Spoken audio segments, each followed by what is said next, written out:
السلام علیکم ناظرین، خوش آمدید ڈرامہ نگر میں۔ مہرہ ڈرامہ سیریل کی اگلی قسط ہونے والی ہے دھماکہ خیز، دلچسپ اور جذبات سے بھرپور، کیونکہ اب علیزے اور سکندر کے درمیان شروع ہوگی اصل جنگ اور پہلی چال کھیلنے والی ہے علی۔ ساتھ ہی عریشے کا ہاتھ اٹھے گا، مگر جواب ملے گا کرارا۔ تو آخر ایسا کیا ہونے والا ہے جس سے سکندر منہ کے بل گرے گا اور علیزے بازی مار لے گی؟ یہ سب ہم آپ کو آج کی اس ویڈیو میں بتائیں گے۔ لیکن ویڈیو شروع کرنے سے پہلے ناظرین، اگر آپ نئے ہیں تو ڈرامہ نگر کو سبسکرائب کر لیں، ویڈیو کو لائک اور دوستوں کے ساتھ شیئر کرنا نہ بھولیں۔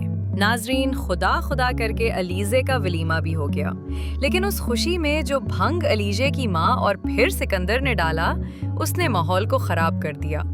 اب علیزے کو بڑے امتحانوں سے گزرنا ہے، خاص طور پر سکندر کے خلاف، کیونکہ سکندر نے صاف کہہ دیا ہے کہ وہ اس کھیل کا بادشاہ ہے، جبکہ علیزے بھی تیار ہے کہ اسے اس کے گھمنڈ سمیت زمین پر گرا دے۔ دوسری طرف عریشے غصے میں ہے، کیونکہ اس کی ماں کو علیزے نے ولیمے میں جواب دیا۔ اب عریشے کہتی ہے کہ علیزے کی نہ حیثیت ہے نہ اوقات، اور اسی زبان سے بدتمیزی کرنے پر ہاتھ اٹھاتی ہے۔ لیکن علیزے بھی کم نہیں، وہ عریشے کا ہاتھ مروڑ کر جھٹک دیتی ہے اور کہتی ہے، مجھے کمزور مت سمجھنا، ہاتھ اور منہ توڑنا مجھے اچھی طرح آتا ہے۔ یہی نہیں، عریشے اپنی ساس ارمین کو بھی ساتھ ملا کر علیزے کے خلاف محاذ کھڑا کرتی ہے۔ ارمین کہتی ہے کہ یہ لڑکی سب کی بے عزتی کرتی پھر رہی ہے، لیکن حمزہ، جو شروع دن سے سب کچھ دیکھ رہا ہے، اب برداشت کھو دیتا ہے۔ وہ صاف کہتا ہے، اگر پتھر مارو گے تو جواب میں پھول کی توقع مت رکھو۔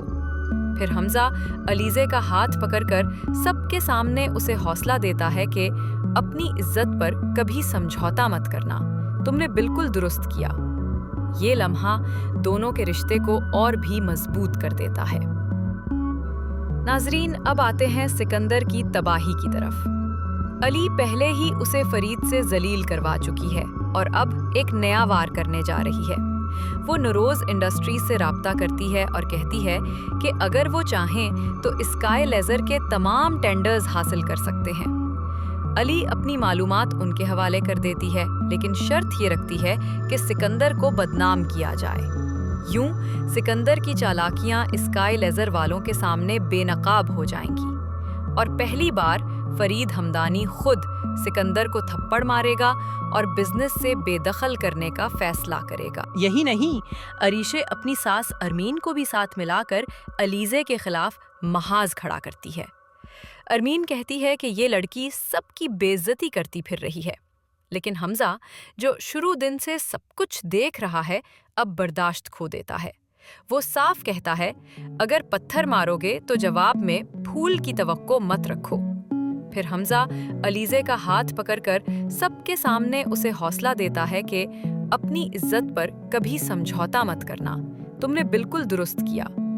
یہ لمحہ دونوں کے رشتے کو اور بھی مضبوط کر دیتا ہے۔ ناظرین، اب آتے ہیں سکندر کی تباہی کی طرف۔ علی پہلے ہی اسے فرید سے ذلیل کروا چکی ہے اور اب ایک نیا وار کرنے جا رہی ہے۔ وہ نوروز انڈسٹریز سے رابطہ کرتی ہے اور کہتی ہے کہ اگر وہ چاہیں تو اسکائی لیزر کے تمام ٹینڈرز حاصل کر سکتے ہیں۔ علی اپنی معلومات ان کے حوالے کر دیتی ہے، لیکن شرط یہ رکھتی ہے کہ سکندر کو بدنام کیا جائے۔ یوں سکندر کی چالاکیاں اسکائی لیزر والوں کے سامنے بے نقاب ہو جائیں گی، اور پہلی بار فرید ہمدانی خود سکندر کو تھپڑ مارے گا اور بزنس سے بے دخل کرنے کا فیصلہ کرے گا۔